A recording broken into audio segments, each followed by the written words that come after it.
¿Qué tal amigos? ¿Cómo están? Bienvenidos a su programa Verdades Divinas.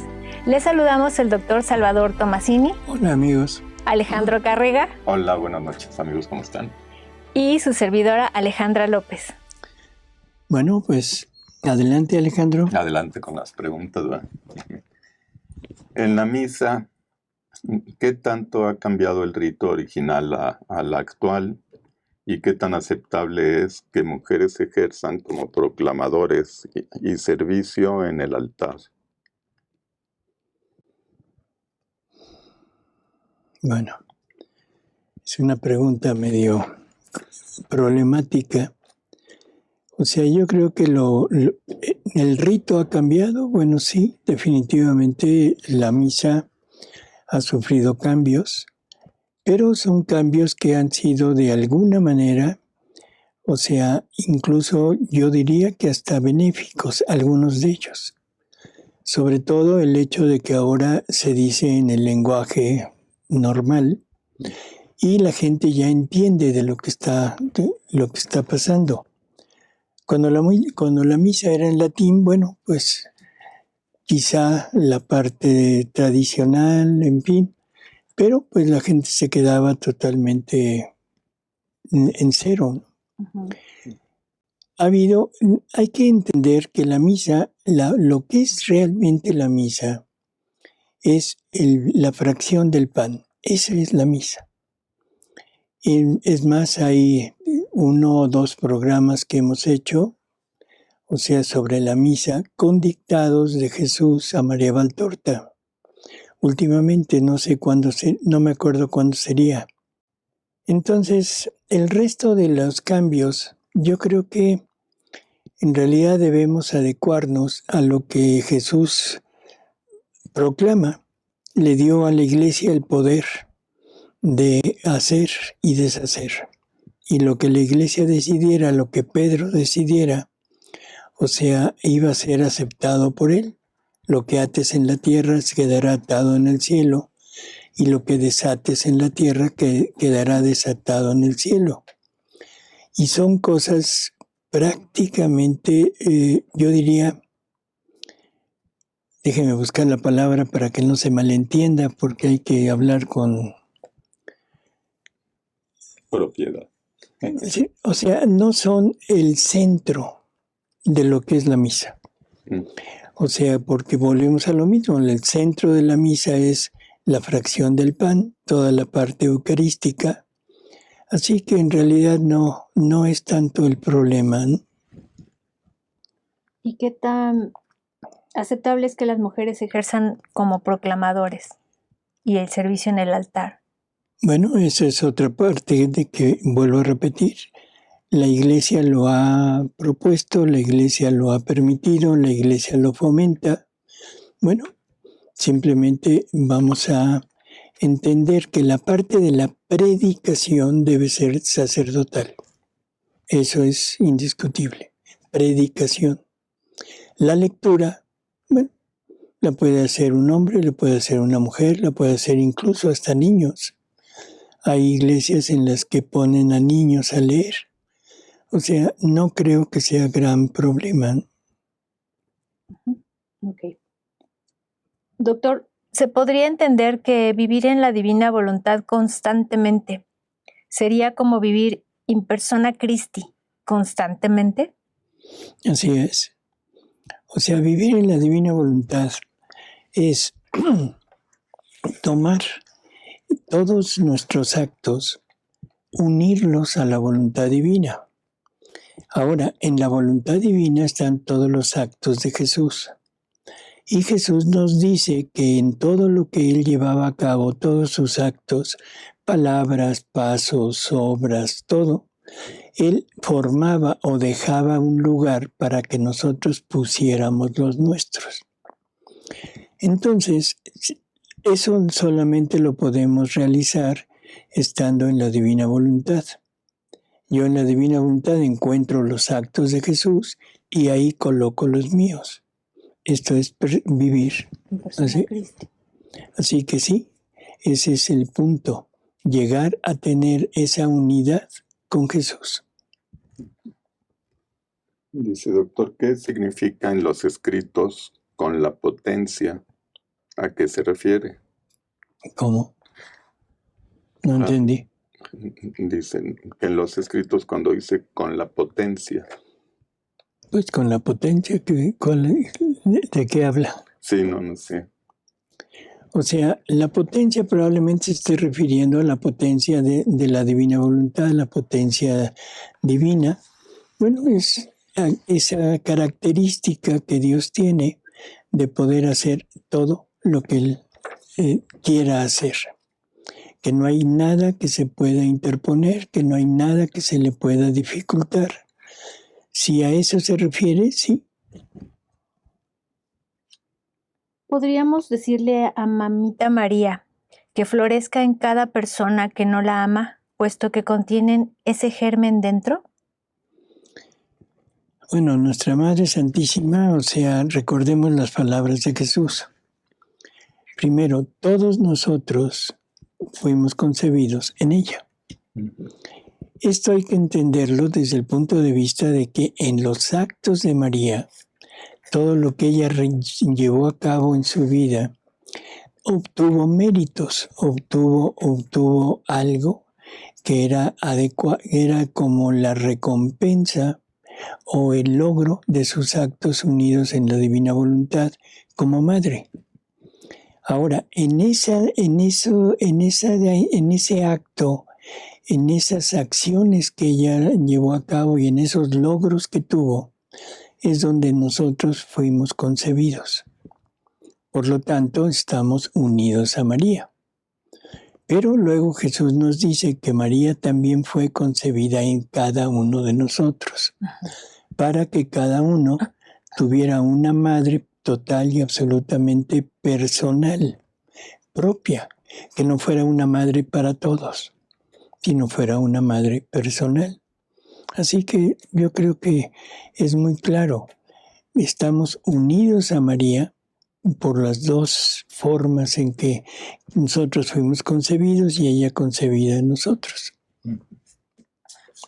Dice, una duda. El Padre genera el Verbo y es el Hijo en el tiempo. El Verbo genera a su madre, María, en el tiempo. ¿Es así? No, el Padre genera al Hijo, o sea, es a la segunda persona de la Trinidad. O sea, el Padre, ese movimiento de generar es en la eternidad.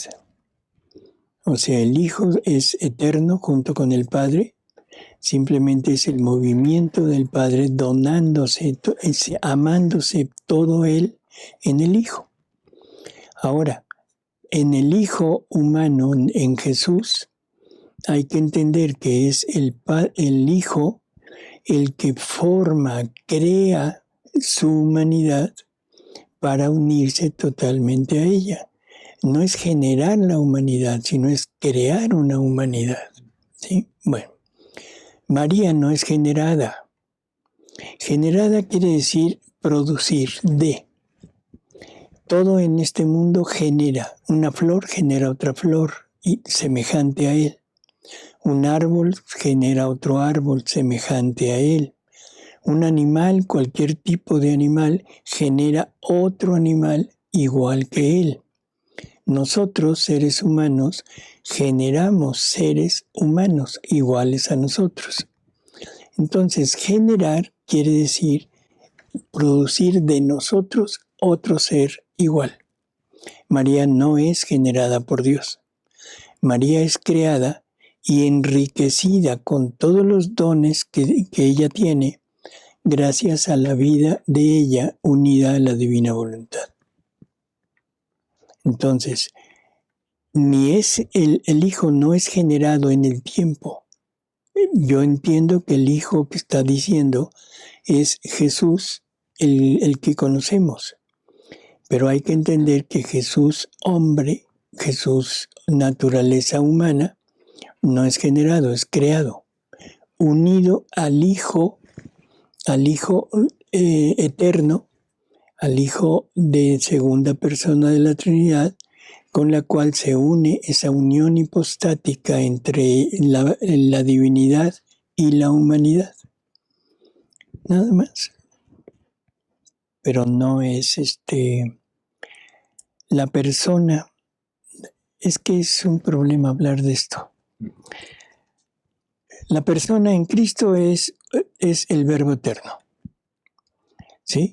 Pero la humanidad, la parte física, lo que estamos conociendo, lo que se vio en este mundo, es una humanidad creada, que debido a esa unión, ahora la persona como persona es el Verbo eterno.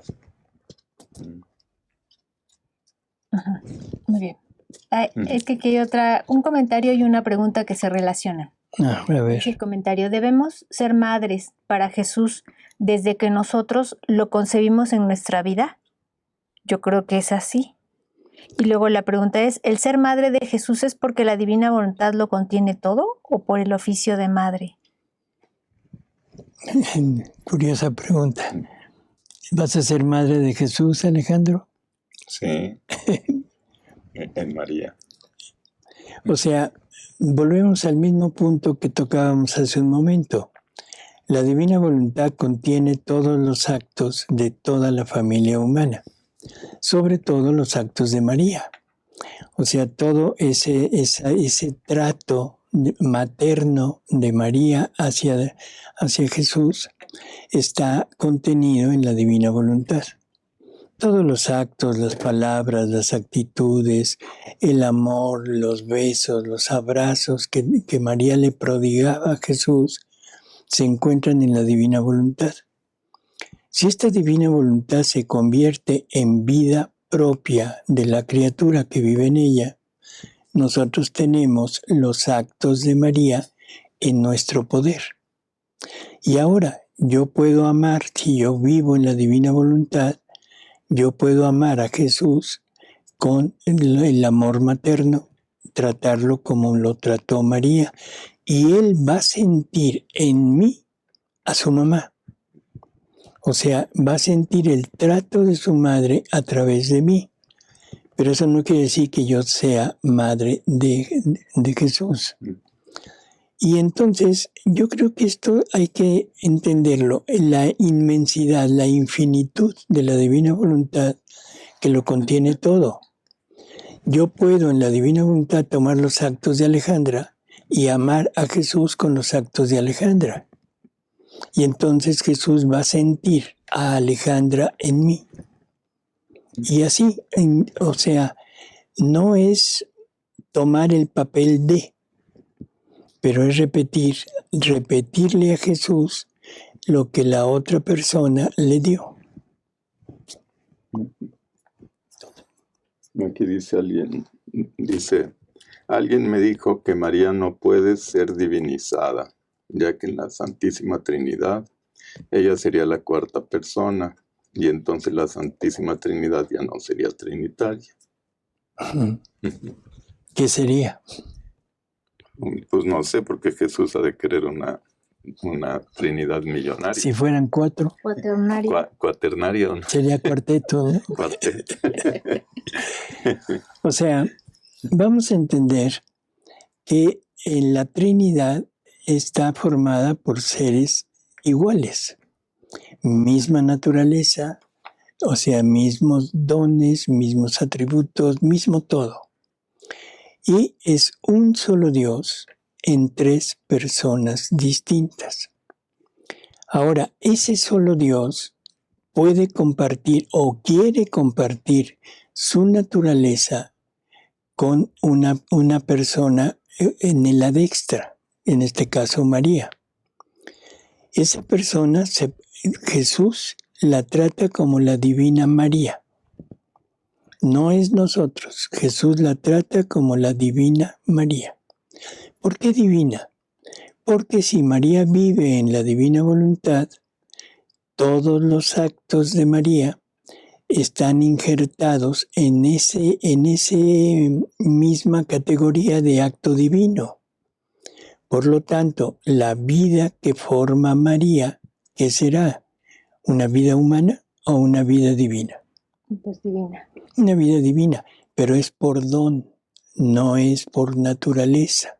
Es un don, es un regalo, es algo que se le otorga a María para que María pueda usarlo y pueda corresponder, pueda tener esa relación a la par con la divinidad. Pero no quiere decir que ella tenga la naturaleza divina como naturaleza, como algo innato en ella, o que haya sido generada, o que haya procedido de las divinas personas, sino simplemente se le ha dado participación en la naturaleza divina.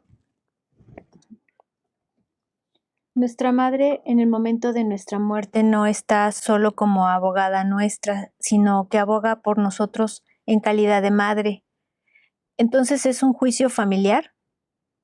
Un juicio familiar. Hemos ya repetido en varias ocasiones que ese encuentro en el momento de la muerte no se trata de un juicio. O sea, un juicio sería decir, bueno, a ver Alejandro, te presentas ante Jesús y Jesús te dice, a ver, tus obras buenas, Alejandro. Y sale con su lápiz, obras buenas. A ver tus obras malas, y saca un tonel así y lo pone en una balanza. ¿Cuál pesó más, las malas? Ah, Alejandro, lo sentimos, pero tienes derecho al infierno y sin derecho de reclamo. No hay revisión de expediente ni nada. Eso sería un juicio. ¿Quién es culpable, quién es inocente? Es un encuentro personal con Jesús, es que Jesús lo llama el momento de la pesca. Ese momento es Jesús se presenta ante el alma, tiene que estar en vida, o sea, un instante antes de morir se presenta Jesús, lo rodea de amor, le explica todo lo que Dios ha hecho, le explica todo lo que la voluntad humana ha realizado, y luego lo dota con una razón adecuada para poder ver las cosas como son, no como la persona ha creído que son. Después de todo eso, le pregunta, ¿quieres conmigo, sí o no? Entonces, si nos damos cuenta, esto no es un juicio. Esto es una acción extrema del amor de Dios hacia la criatura. Y la criatura será la que decida, quiero o no quiero contigo. Por lo tanto, tampoco es una condena. O sea, no hay una resolución de ese juicio, sino es ¿cómo diríamos? Un escoger, una elección de la persona, lo que quiere hacer. María, nuestra madre, ha abogado por nosotros. Y ese abogar se entiende sobre todo en vida. O sea, está abogando para que Dios le dé a la criatura más luz, más gracias, más fuerza para poder corregir su camino, para poder entender. Todo eso le va a ayudar, sí, en vida. En aquel instante ya es decisión total y absolutamente personal. Así que, bueno, nuestra madre está intercediendo por nosotros continuamente, pero es en vida. Y más bien ella sería abogada de Jesús, de convencernos, te conviene Jesús y todo eso, ¿no? Uh-huh. Para que nosotros pues, seríamos jueces al decir, sí acepto y me voy contigo. Así es. O abogar ante su Hijo, ante Jesús, por nosotros, pero para que nos dé lo que dijimos, más ayudas para convertirnos, ¿no? Dice, por favor, ¿qué hago? El sacerdote que llegó a mi pueblo no da la comunión, se sienta mientras los ministros reparten a nuestro Señor, aunque sean pocas personas. Yo le escribí una carta pero no sirvió de nada y no sé qué más hacer. Bueno,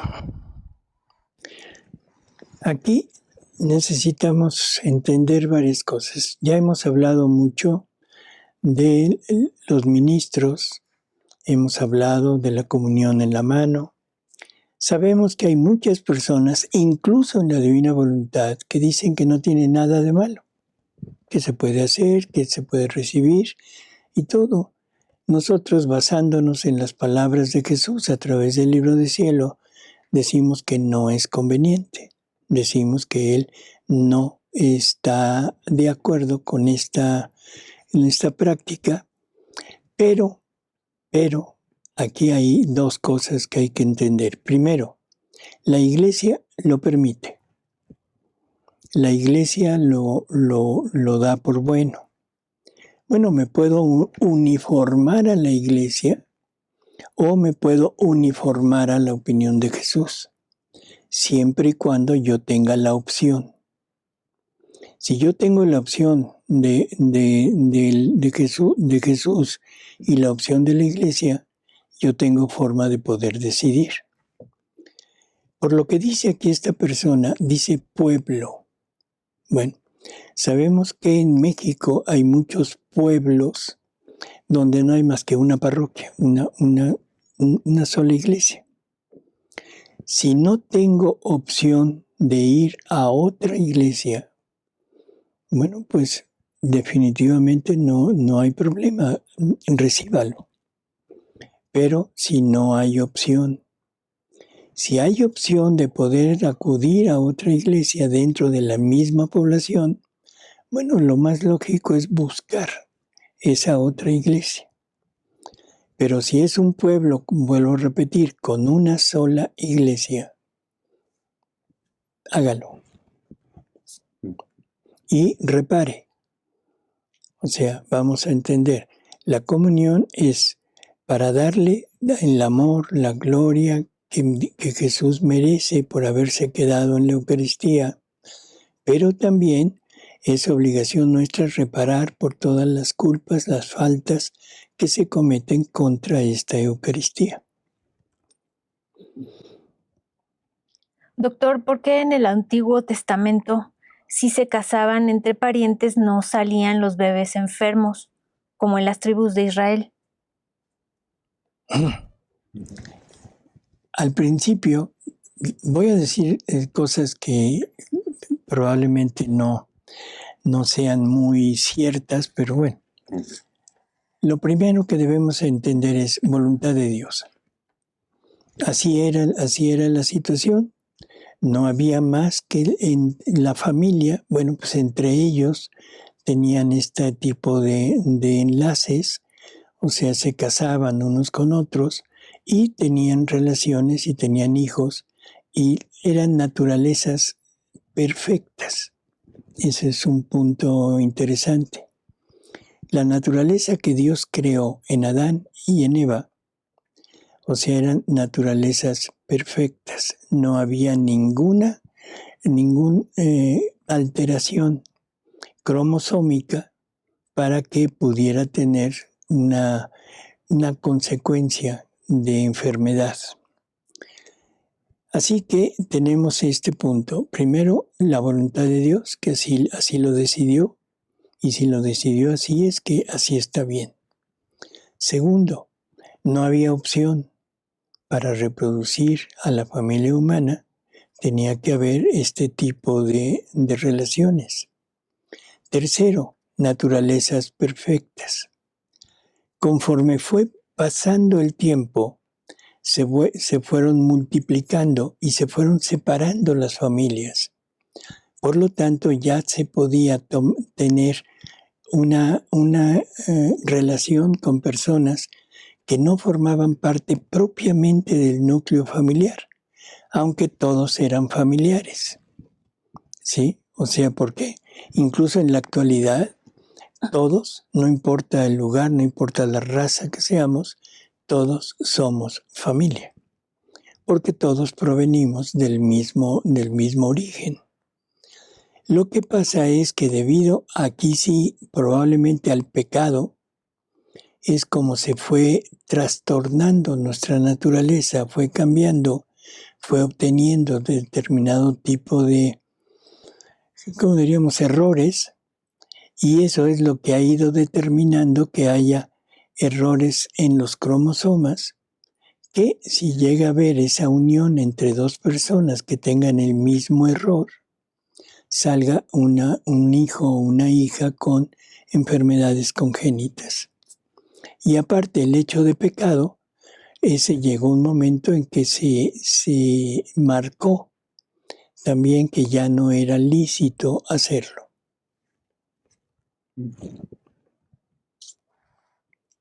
Dice, doctor, ¿podría dar un ejemplo de cómo el alma víctima puede dar a los demás lo que Jesús mereció? Un ejemplo podría ser que si yo fuera víctima, podría dar la sangre para un alma o darle a todas las almas para lavarlo de los pecados.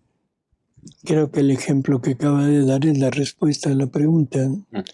Volvemos al mismo tema. La divina voluntad lo contiene todo. Y si lo contiene todo y esa divina voluntad es vida mía, entonces yo poseo todo lo que Jesús hizo y lo que Jesús realizó. Contengo su sangre derramada, contengo los méritos de esa sangre, contengo los méritos de los sufrimientos de Jesús, contengo todo. Lo tengo a mi disposición. Ahora es cuestión nada más de que yo lo use y lo ponga en práctica. Doctor, ¿se tiene que ser un alma víctima para llegar a vivir en la divina voluntad al 4º grado? Yo diría que es al revés. Toda persona que llega a vivir en la divina voluntad en el 4º grado es alma víctima. O sea, no es una necesidad para entrar, sino es una necesidad de naturaleza por vivir en la divina voluntad. ¿Por qué? Porque es el alma víctima perfecta.